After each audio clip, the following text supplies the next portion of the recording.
Bem-vindos ao canal Sejam Santos, onde vamos explorar a vida e as obras dos santos mais inspiradores da história da Igreja Católica. Nós vamos compartilhar suas histórias, seus ensinamentos e seus exemplos de virtudes, esperando que possam nos inspirar a viver de acordo com os ensinamentos de Cristo. Então, se você quer aprender mais sobre esses santos e descobrir como suas vidas podem ser caminhos que nos levam a Jesus Cristo para nós hoje, inscreva-se no nosso canal e deixe o seu like.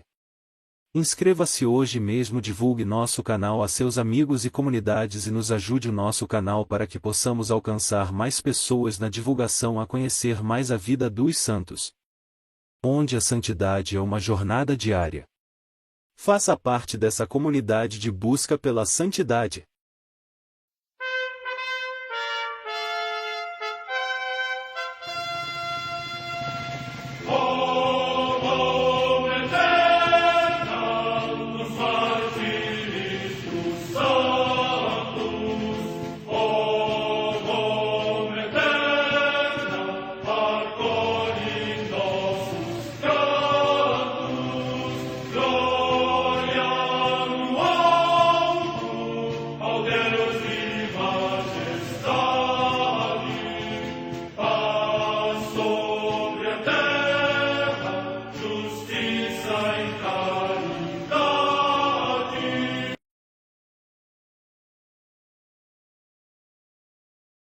Ler a vida dos santos desperta em nós o desejo de seguir a Cristo.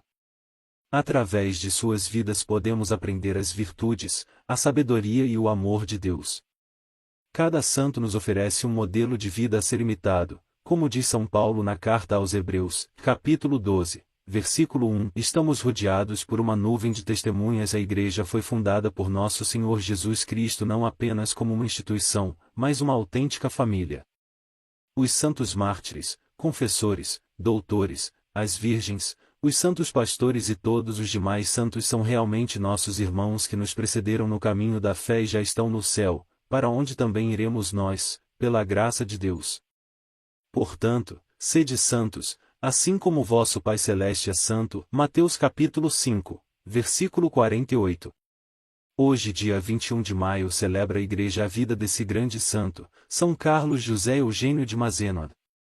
A Santa Madre Igreja celebra também nesse dia os santos Santos Cristóvão de Magalhães, presbítero, e companheiros, mártires, que, em várias regiões do México, perseguidos em ódio ao nome cristão e à Igreja Católica, por terem professado a fé em Cristo Rei, alcançaram a coroa do martírio. São estes os seus nomes: Romão Adame, Rodrigo Aguilar, Júlio Álvares, Luiz Batista Sáenz, Agostinho Caloca Cortez, Mateus Correia, Atilano Cruz, Miguel de la Mora, Pedro Esqueda Ramírez, Margarido Flores, José Isabel Flores, David Galvão, Pedro Maldonado, Jesus Mendes, Justino Orona, Sabas Reis, José Maria Robles, Toribio Romo, Januário Sanches Delgadillo, Tranquilino Biarco e David Uribe, presbíteros, Emanuel Morales, Salvador Lara Poente, David Roldan Lara, leigos. Morte no ano 1927. Na Mauritânia, no território da atual Argélia, São Timóteo, diácono e mártir. Data da morte incerta. Em Cesareia, na Capadócia, hoje Kayseri, na Turquia, São Polieuto, mártir. Data da morte incerta. Comemoração dos santos mártires, homens e mulheres, que em Alexandria do Egito, nos sagrados dias de Pentecostes, o bispo Ariano Jorge, sob o governo do imperador Constâncio, mandou matar crudelissimamente ou enviar para o exílio. Morte entre o ano 357 e 358. Em Vannes, na Bretanha Menor, atualmente na França, a comemoração de São Paterno, bispo, que, segundo a tradição, neste dia foi ordenado bispo por São Perpétuo de Tours no concílio provincial congregado nessa cidade. 460-490. Em Nice, na Provença, também na atual França, Santo Hospício, recluso, homem de admirável espírito de penitência, que predisse a chegada dos lombardos. Morte no ano 581. Em Évora, cidade da Lusitânia, hoje em Portugal, São Mansos, mártir. Morte no século VI. Em Vienne, na Borgonha, região da França, São Teobaldo, bispo, que, durante 44 anos, dignificou esta sede episcopal com seu insigne exemplo de caridade e piedade. Morte no ano 1001. Em Turco, na Finlândia, Santo Emin, bispo, que, animado pelo seu ardente zelo pastoral, instaurou a disciplina nesta igreja mediante as orientações de um sínodo, estimulou o estudo dos clérigos, dignificou o culto divino e promoveu a paz entre os povos. Morte no ano 1366. Ao largo de Rochefort, na França, o beato João Mopinot, da congregação dos Irmãos das Escolas Cristãs e Mártir, que, durante a Revolução Francesa, por ser religioso, foi detido e encerrado numa pequena e sórdida barca, onde morreu vitimado pela tuberculose. Morte no ano 1794. Em Feijão Miúdo, localidade de Rio Grande do Sul, no Brasil, os beatos Manuel Gomes Gonzales, presbítero, Adílio Daronche, mártires. Morte no ano 1924. Vida de São Carlos José Eugênio de Mazenod, bispo e fundador da Congregação dos Oblatos de Maria Imaculada. Charles Joseph Eugênio de Mazenod nasceu no dia 1º de agosto de 1782 em Aix-en-Provence, no sul da França, num mundo em plena e rápida evolução. Aparentemente, o menino já tinha uma carreira brilhante assegurada e uma vida abastada graças à sua família, que pertencia à pequena nobreza. No entanto, as perturbações decorrentes da Revolução Francesa de 1789 iriam mudar para sempre a situação de Eugênio, que tinha somente 8 anos quando sua família teve que fugir da França deixando todos os seus bens para trás. Começava, então, para a família Mazenod um longo e penoso exílio que duraria 11 anos. Os anos na Itália. A família Mazenod partiu para o exílio na Itália, indo de uma cidadela a outra. O pai, que havia sido presidente da Câmara no parlamento de Ais, viu-se obrigado a entrar para o ramo do comércio para poder manter sua família. Porém ele se revelou tão pouco hábil para os negócios que, ao fim de alguns anos, sua família estava à beira da ruína.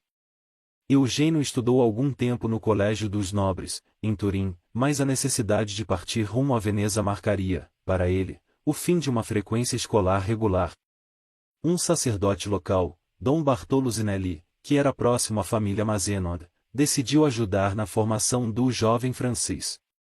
Dom Bartolo deu a Eugênio uma educação fundamental impregnada do sentido de Deus e do desejo de uma vida piedosa, algo que o acompanharia para sempre, apesar dos altos e baixos de sua existência. Uma nova mudança, desta vez rumo a Nápoles, acarretou um período de aborrecimento combinado a um sentimento de impotência.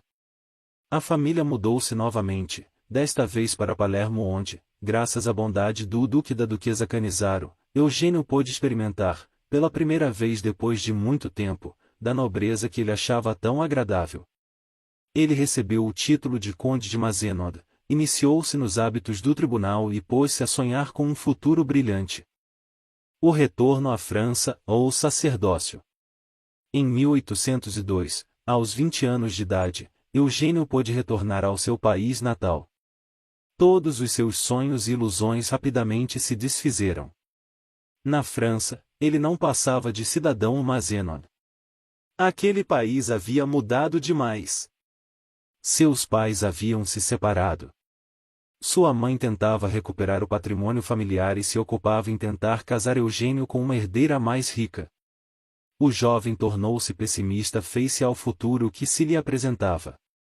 Mas o seu cuidado tão espontâneo com os outros, aliado à fé que havia desenvolvido em Veneza, começaram a se estabelecer na vida de Eugênio, que ficou profundamente tocado pela situação desastrosa em que se encontrava a Igreja na França, provocada, atacada e dizimada pela Revolução Francesa. O chamado ao sacerdócio começou a se manifestar e Eugênio o atendeu e, a despeito da oposição de sua mãe, entrou para o seminário Saint-Sulpice em Paris. Em 21 de dezembro de 1811, foi ordenado sacerdote em Amiens. Os engajamentos apostólicos, Oblatos de Maria Imaculada. Retornando a Aix-en-Provence, ele não assumiu paróquia alguma, mas começou a exercer seu ministério ocupando-se especialmente em ajudar espiritualmente os mais pobres, os prisioneiros, os jovens, os empregados, os camponeses. Frequentemente, Eugênio enfrentou a oposição do clero local. Porém, logo encontrou outros sacerdotes igualmente zelosos e prontos a quebrar as regras, em nome do Reino de Deus, ANT.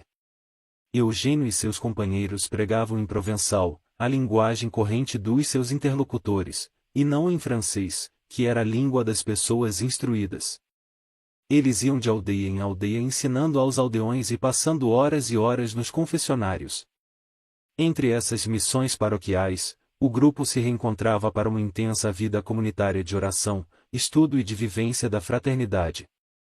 Eles se denominavam os missionários da Provença.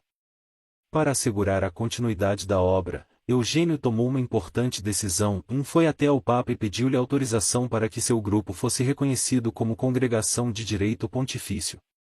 Sua fé e sua perseverança deram frutos e foi assim que, em 17 de fevereiro de 1826, o Papa Leão XII aprovou a nova congregação sob o nome de Oblatos de Maria Imaculada. Eugênio foi eleito superior geral e continuou a inspirar e guiar seus membros durante 35 anos, até a sua morte. O número de obras crescia, pregações, confissões, ministérios jovens, responsabilidade por santuários mariais e paróquias, visitas a prisões, direções de seminários. No cumprimento de tantas tarefas, Eugênio sempre insistia na necessidade de uma profunda formação espiritual e de uma intensa vida comunitária. Ele amava Jesus Cristo apaixonadamente e estava sempre pronto a assumir um novo compromisso se enxergava nisso uma resposta às necessidades da Igreja. A glória de Deus, o bem da Igreja e a santificação das almas eram a fonte do seu dinamismo interior. Bispo de Marsella. A diocese de Marsella havia sido extinta após a concordata de 1802 entre Napoleão Bonaparte e o Papa Pio VII.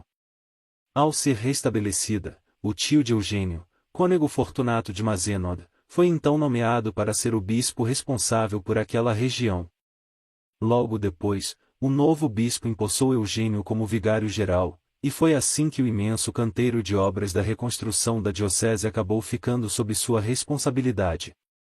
Após alguns anos, em 1832, o próprio Eugênio foi nomeado bispo auxiliar do seu tio. Sua ordenação episcopal aconteceu em Roma, o que foi considerado como um desafio ao governo francês, que se achava no direito de confirmar tais nomeações.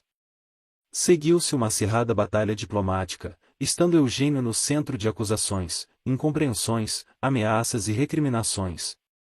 Para ele, este foi um período doloroso, uma dor aumentada ainda mais pelas crescentes dificuldades enfrentadas por sua própria família religiosa.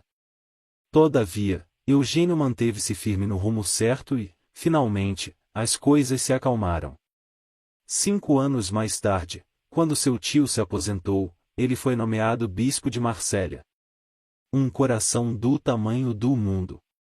Mesmo que ele tenha fundado os Oblatos de Maria Imaculada, inicialmente, para levar os serviços da fé aos pobres dos campos da França, o zelo de Eugênio pelo reino de Deus e seu amor pela Igreja conduziram os Oblatos à condição do apostolado missionário, levando-os a se instalarem na Suíça, na Inglaterra e na Irlanda. Devido ao seu zelo apostólico, Eugênio era visto como um segundo São Paulo. Bispos missionários vieram pedir-lhe que enviasse Oblatos às suas áreas apostólicas em expansão. Apesar do pequeno número de membros do seu instituto, Eugênio respondeu generosamente, enviando seus missionários ao Canadá, aos Estados Unidos, ao Ceilão, da atual Sri Lanka, à África do Sul e à Basutolândia, da atual Lesoto. Missionários ao seu modo, eles se espalharam pregando, batizando, levando a todos o seu apoio. Frequentemente eles se instalavam em terras ignoradas, estabelecendo e dirigindo novas dioceses e de vários modos eles ousavam tudo para fazer avançar o reino de Deus. Durante os anos que se seguiram, o ímpeto missionário continuou de tal forma que atualmente o espírito de Eugênio de Mazenod está bem vivo em 68 países. Pastor de sua diocese. Em meio à agitação das atividades missionárias, Eugênio revelava-se o eminente pastor da diocese de Marsella. Ele assegurou a melhor formação aos seus sacerdotes, estabeleceu novas paróquias, construiu uma nova catedral e uma basílica espetacular, Nossa Senhora da Guarda, que dominava a paisagem da cidade. Encorajava seus sacerdotes a buscarem o caminho da santidade, convidava um grande número de comunidades religiosas a trabalharem em sua diocese e liderava os bispos franceses no apoio ao Papa pelos seus direitos. Tornou-se uma figura reconhecida da Igreja da França. Em 1856, o imperador Napoleão III nomeou-o senador. Na ocasião de sua morte, Eugênio era o deão dos bispos da França. A herança de um santo. Em 21 de maio de 1861, Eugênio de Mazenod retornou para o pai aos 79 anos de idade.